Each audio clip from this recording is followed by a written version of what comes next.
Coding के बारे में एक बहुत ही आम धारणा है कि इसका मतलब है किसी अंधेरे कमरे में बैठकर लगातार घंटों तक स्क्रीन घूरना और बहुत ही जटिल और उबाऊ सा कोड लिखना। बिल्कुल। और ज्यादातर लोगों को लगता है कि ये सिर्फ मशीनों के लिए बना काम है जिसमें कोई मजा नहीं है। हाँ, लेकिन आज हमारी इस विस्तृत चर्चा का जो स्रोत है वो कुछ और ही कहानी बयान करता है। जो कि सच में बहुत रिफ्रेशिंग है। बिल्कुल है। आज हमारे पास एक बहुत ही शानदार स्रोत है, Ruby programming and the royal research guide to Rails. बहुत ही बेहतरीन गाइड है ये। और इस रिसर्च गाइड को पढ़ते हुए जो बात मुझे सबसे ज्यादा चौंका गई वो ये थी कि प्रोग्रामिंग असल में मतलब कितनी सहज और स्वाभाविक हो सकती है। सही कहा आपने। तो आज का हमारा मिशन बहुत ही स्पष्ट है। हमें वेब डेवलपमेंट की दुनिया में रूबी और रूबी ऑन रेल्स के इसी जादू को डिकोड करना है। और ये समझना है कि डेवलपर्स इसे इतना पसंद क्यों करते हैं। बिल्कुल, हम ये समझने की कोशिश करेंगे कि आखिर क्यों ये प्रोग्रामर्स की पहली पसंद बना हुआ है और कैसे ये जटिल से जटिल कोडिंग को आसान, सुलभ और यहाँ तक कि मजेदार बना देता है। बिल्कुल। ठीक है, चलिए इसे विस्तार से समझते हैं। इस विषय पर बात करना सच में बहुत ही उत्साहजनक है। यहाँ सबसे दिलचस्प बात यह है कि रूबी सिर्फ एक साधारण प्रोग्रामिंग भाषा नहीं है। तो फिर ये क्या है? बल्कि ये अपने आप में काम करने का एक पूरा इकोसिस्टम है जो किसी भी डेवलपर की प्रोडक्टिविटी को कई गुना बढ़ा देता है। अच्छा। जब हम इस रिसर्च गाइड के नजरिए से रूबी को देखते हैं तो ये साफ हो जाता है कि ये तकनीक केवल कंप्यूटर को निर्देश देने के बारे में नहीं है। तो फिर किस बारे में है? ये इंसानों के यानी हम डेवलपर्स के काम करने के तरीके और उनके सोचने की प्रक्रिया को बेहतर बनाने के बारे में है। ये तो बहुत ही अनोखा नजरिया है। तो इस कहानी की शुरुआत कहाँ से होती है? गाइड में 1990 के दशक के मध्य का जिक्र है ना? हाँ बिल्कुल, 1990 के दशक के मध्य में जापान में इसकी शुरुआत हुई थी। और इसे युकिहिरो मात्सुमोतो ने बनाया था, जिन्हें टेक की दुनिया में प्यार से मैथ्स कहा जाता है। सही कहा, मैथ्स। मुझे ये पढ़कर काफी हैरानी हुई कि मैथ्स का उद्देश्य सिर्फ एक और नई प्रोग्रामिंग भाषा बनाना नहीं था। उनका विजन कुछ और ही था। हाँ, वो कुछ ऐसा बनाना चाहते थे जो डेवलपर्स को खुशी दे। मतलब वो प्रोग्रामिंग को एक उबाऊ काम के बजाय एक मजेदार अनुभव में बदलना चाहते थे। और मैथ्स अपने इस उद्देश्य में काफी हद तक सफल भी रहे हैं। वो कैसे? उन्होंने उस समय की जो सबसे बेहतरीन प्रोग्रामिंग भाषाएं थीं, जैसे पर्ल, स्मॉल टॉक, आईफल, एडा और लिस्प, उन सभी के सबसे अच्छी खूबियों को चुना। मतलब एक तरह से सबका बेस्ट पार्ट ले लिया। बिल्कुल, और उन्हें एक ही जगह मिला दिया। इस तरह रूबी कई अलग अलग भाषाओं का एक अद्भुत संगम बन गई। रिसर्च में इसे एक मल्टी पैराडाइम भाषा भी कहा गया है। इसका क्या मतलब है? इसका सीधा सा मतलब यह है कि ये डेवलपर को किसी एक ही तरीके से काम करने के लिए मजबूर नहीं करती। अच्छा। ये मुख्य रूप से ऑब्जेक्ट ओरिएंटेड तो है ही, लेकिन साथ ही ये फंक्शनल और इम्पेरेटिव प्रोग्रामिंग स्टाइल्स को भी सपोर्ट करती है। तो मतलब आप अपने तरीके से कोड लिख सकते हैं। एग्जैक्टली। ये लचीलापन ही डेवलपर्स को उनके तरीके से सोचने की आजादी देता है। रुको, तो क्या आप ये कह रहे हैं कि मैथ्स ने पुरानी भाषाओं की कमियों को दूर करके एक ऐसी भाषा बना दी जो इंसान के सोचने के तरीके के ज्यादा करीब है? हाँ, यही उनका मुख्य लक्ष्य था। क्योंकि गाइड में कॉग्निटिव लोड यानी दिमाग पर पड़ने वाले बोझ का भी बहुत जिक्र किया गया है। बिल्कुल, कॉग्निटिव लोड का कॉन्सेप्ट सॉफ्टवेयर डेवलपमेंट में बहुत मायने रखता है। ये बताया गया है कि रूबी का सिंटैक्स इतना सरल है कि ये प्रोग्रामर के दिमाग को थकाता नहीं है। सही कहा आपने। जब एक डेवलपर किसी मुश्किल समस्या का समाधान खोज रहा होता है तो अनप्रोग्रामिंग भाषा के नियम या उसका जटिल सिंटैक्स उस समाधान के रास्ते में रुकावट नहीं बनना चाहिए। बिल्कुल नहीं बनना चाहिए। रूबी का सिंटैक्स लगभग साधारण अंग्रेजी पढ़ने जैसा है।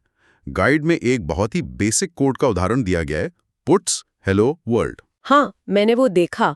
अन्य भाषाओं में स्क्रीन पर कुछ प्रिंट करने के लिए कई लाइनों का बॉयलर प्लेट या सेटअप कोड लिखना पड़ता है, जो कि बहुत इरिटेटिंग हो सकता है। सच में। लेकिन यहाँ सिर्फ पुट्स और उसके आगे वो टेक्स्ट जो आप दिखाना चाहते हैं, पढ़ते ही समझ आ जाता है कि ये स्क्रीन पर कुछ पुट करने की बात कर रहा है। यही इसकी सबसे बड़ी खूबी है। इस एक छोटी सी लाइन में पुट्स दरअसल रूबी का एक इनबिल्ट मेथड है। ओके।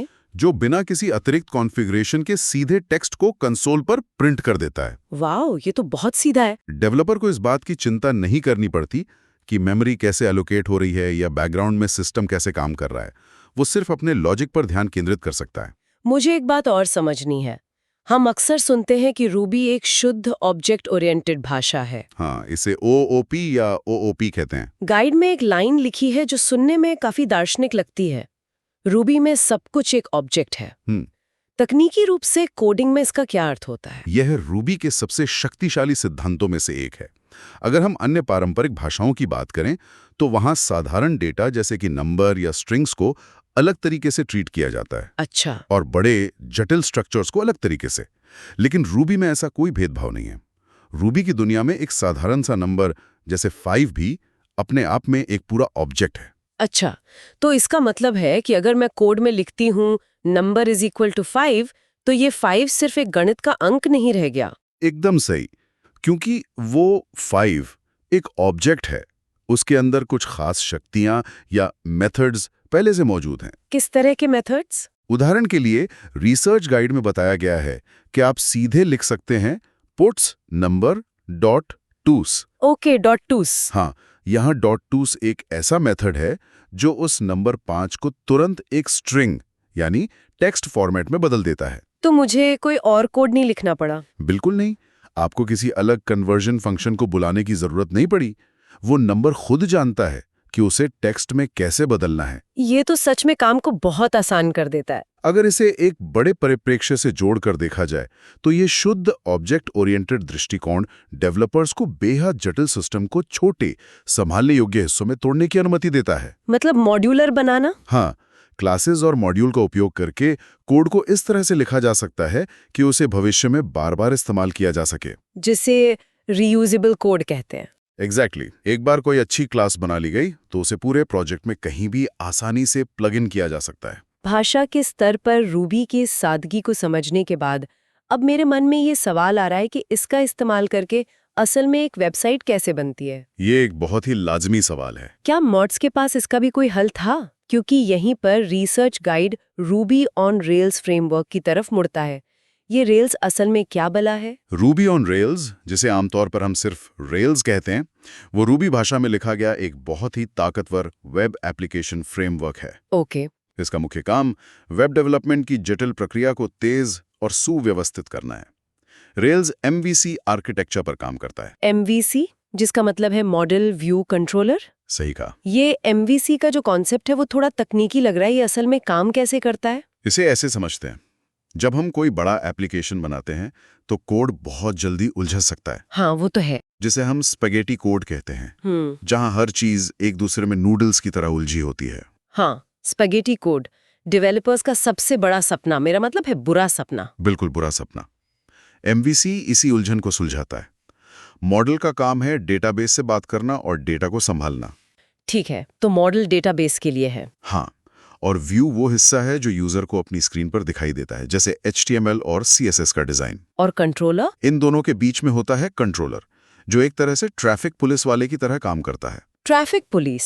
वो कैसे? जब कोई यूजर व्यू पर कोई बटन दबाता है तो कंट्रोलर वो रिक्वेस्ट लेता है, मॉडल से जरूरी डेटा मांगता है और फिर उसे वापस व्यू को दे देता है ताकि स्क्रीन अपडेट हो जाए। ये बहुत ही साफ सुथरा तरीका है काम करने का। बिल्कुल। गाइड में रेल्स के एक बहुत ही मशहूर नियम का जिक्र है जिसे कन्वेंशन ओवर कॉन्फ़िगरेशन कहा गया है। हाँ, ये रेल्स की जान है। लेकिन ये शब्द सुनने में काफी एकेडमिक लगता है। असल जिंदगी के डेवलपमेंट में इसका क्या मतलब है? इस नियम को समझने के लिए मैं एक बहुत ही व्यवहारिक एनालॉजी देना चाहूंगा। मान लीजिए आप एक नए घर में शिफ्ट हो रहे हैं। आपके पास 2 विकल्प हैं। ठीक है। पहला विकल्प, आप एक ऐसा खाली ढांचा खरीदें जहां आपको खुद तय करना है कि पानी की पाइपलाइन कहां से जाएगी, हर कमरे की वायरिंग कैसे होगी और स्विच बोर्ड कहां लगेंगे। उफ, इसमें तो बहुत समय और मेहनत लगेगी। बिल्कुल। इसे हम डेवलपमेंट की भाषा में कॉन्फ़िगरेशन कहेंगे, जहां आपको सब कुछ खुद सेट करना है। और दूसरा विकल्प क्या है? दूसरा विकल्प है कि आप एक ऐसे सजे सजाए घर में शिफ्ट हों जहां बुनियादी चीजें जैसे किचन की सही जगह, बेडरूम में लाइट की पोजीशन पहले से ही एक तार्किक और समझदारी भरे तरीके से तय हैं। ओके, ये तो बहुत सुविधाजनक है। आप बस अपना फर्नीचर लाते हैं और रहना शुरू कर देते हैं। रेल्स बिल्कुल इसी दूसरे घर की तरह है। यह एनालॉजी बहुत सटीक है। तो इसका मतलब है कि रेल्स पहले से ही कई सारे फैसले हमारे लिए ले लेता है। हाँ, रेल्स सेंसिबल डिफॉल्ट्स मानकर चलता है। सेंसिबल डिफॉल्ट्स मतलब वो पहले से तय कर लेता है कि डेटाबेस टेबल का नाम क्या होना चाहिए या फाइल्स को किस फोल्डर में रखा जाना चाहिए। अच्छा, तो हमें हर छोटी चीज बताने की जरूरत नहीं है। एग्जैक्टली। इसका फायदा ये होता है कि डेवलपर्स को शुरुआत में ही ढेरों सेटिंग्स के साथ माथापच्ची नहीं करनी पड़ती।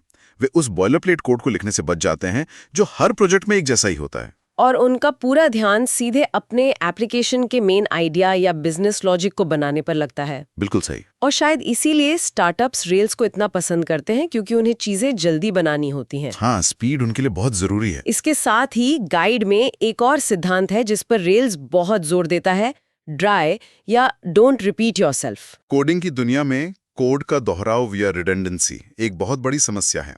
कैसे? अगर आपने एक ही लॉजिक को 10 अलग-अलग जगह लिख दिया है और कल को उसमें कोई बग आता है, तो आपको वो बग 10 जगह जाकर सुधारना पड़ेगा। अरे बाप रे, ये तो बहुत सिरदर्द वाला काम है। रेल्स डेवलपर्स को ऐसे टूल्स देता है जैसे पार्शल्स और हेल्पर्स, जिससे कोड का दोहराव खत्म हो जाता है। क्या आप इसका कोई उदाहरण दे सकते हैं ताकि सुनने वालों को और अच्छे से समझ आए? बिल्कुल। मान लीजिए आप एक वेबसाइट बना रहे हैं और उसके हर पेज पर आपको सबसे ऊपर एक नेविगेशन मेनू दिखाना है। ठीक है, जो हर वेबसाइट में होता ही है। रेल्स में आपको हर पेज की फाइल में वो मेनू का कोड बार बार लिखने की जरूरत नहीं है।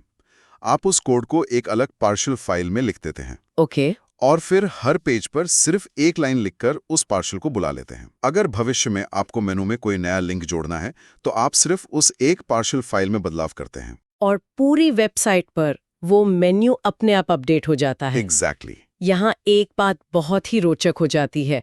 जब हम इन सारे सिद्धांतों MVC, कन्वेंशन और ड्राई को एक साथ काम करते हुए देखते हैं। बिल्कुल, ये सब मिलकर जादू करते हैं। इस रिसर्च में एक सिंपल ब्लॉग एप्लीकेशन बनाने की पूरी स्टेप बाय स्टेप प्रक्रिया दी गई है। ये प्रक्रिया देखकर मुझे एहसास हुआ कि रेल्स में डेवलपमेंट सच में कितना तेज है। ये रैपिड डेवलपमेंट का एक बेहतरीन उदाहरण है जो गाइड में समझाया गया है। तो इसकी शुरुआत कैसे होती है? सबसे पहले आपको अपना कंप्यूटर तैयार करना होता है, जिसमें रूबी जेम्स और खुद रेल्स को इंस्टॉल करना शामिल है। ये काम टर्मिनल में सिर्फ जेम इंस्टॉल रेल्स कमांड से हो जाता है। सिर्फ एक कमांड? हाँ। और एक बार इंस्टॉलेशन हो गया तो नया प्रोजेक्ट शुरू करने के लिए भी सिर्फ एक ही कमांड दी गई है, रेल्स न्यू माय ऐप। और ये अकेली कमांड बैकग्राउंड में बहुत सारा काम कर देती है। क्या क्या काम करती है? ये आपके प्रोजेक्ट के लिए एक पूरा स्ट्रक्चर तैयार कर देती है।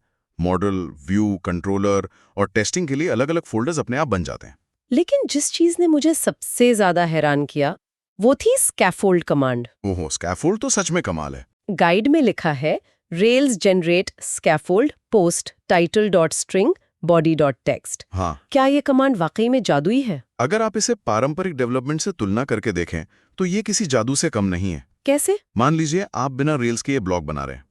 आपको डेटाबेस में टेबल बनाने के लिए SQL लिखना होगा, फिर यूजर से इनपुट लेने के लिए HTML फॉर्म्स बनाने होंगे, जो कि काफी लंबा प्रोसेस है। हाँ, और डेटा को सेव करने, पढ़ने, अपडेट करने और डिलीट करने, जिसे हम क्रूड कहते हैं, उसके लिए अलग अलग लॉजिक लिखना होगा। इसमें घंटों या दिन भी लग सकते हैं। और ये स्कैफोल्ड कमांड? ये एक स्कैफोल्ड कमांड सिर्फ 1 सेकंड में ये सारे काम कर देती है। यानी वो एक कमांड मॉडल, कंट्रोलर और सारे व्यूज खुद ही जनरेट कर देती है। हाँ, इसके बाद आपको सिर्फ अपने डेटाबेस को सेट करने के लिए रेल्स db.migrate कमांड चलानी होती है। Okay, db.migrate। फिर अगर आप देखना चाहें कि आपके पेज के लिंक्स या रूट्स कैसे सेट हुए हैं, तो आप रेल्स राउट्स चला सकते हैं। और फिर वेबसाइट देखने के लिए? अंत में अपना लोकल सर्वर शुरू करने के लिए बस रेल्स सर्वर कमांड टाइप करें। और बस ब्राउजर में लोकल होस्ट 3000 पर जाते ही आपको एक पूरी तरह से काम करने वाला ब्लॉग मिल जाता है, जहां आप नई पोस्ट लिख सकते हैं, पुरानी पोस्ट पढ़ सकते हैं और उन्हें एडिट भी कर सकते हैं। बिल्कुल। ये समझना मुश्किल नहीं है कि क्यों इतने सारे बड़े प्लेटफॉर्म्स जैसे एयरबीएनबी या गिटहब ने अपनी शुरुआत में रेल्स का इस्तेमाल किया होगा। ये तो सिर्फ शुरुआत है। रिसर्च गाइड हमें रेल्स के कुछ बहुत ही एडवांस और ताकतवर फीचर्स के बारे में भी बताता है। और वो फीचर्स क्या है? इनमें से एक सबसे महत्वपूर्ण फीचर है एक्टिव रिकॉर्ड, जो रेल्स का ORM सिस्टम है। ये ORM क्या होता है? क्योंकि अक्सर डेटाबेस के साथ काम करना सबसे मुश्किल हिस्सा माना जाता है। इसे एक दुभाषिए या ट्रांसलेटर की तरह समझें। अच्छा। मान लीजिए आपका डेटाबेस सिर्फ SQL समझता है और आपका एप्लीकेशन सिर्फ रूबी समझता है।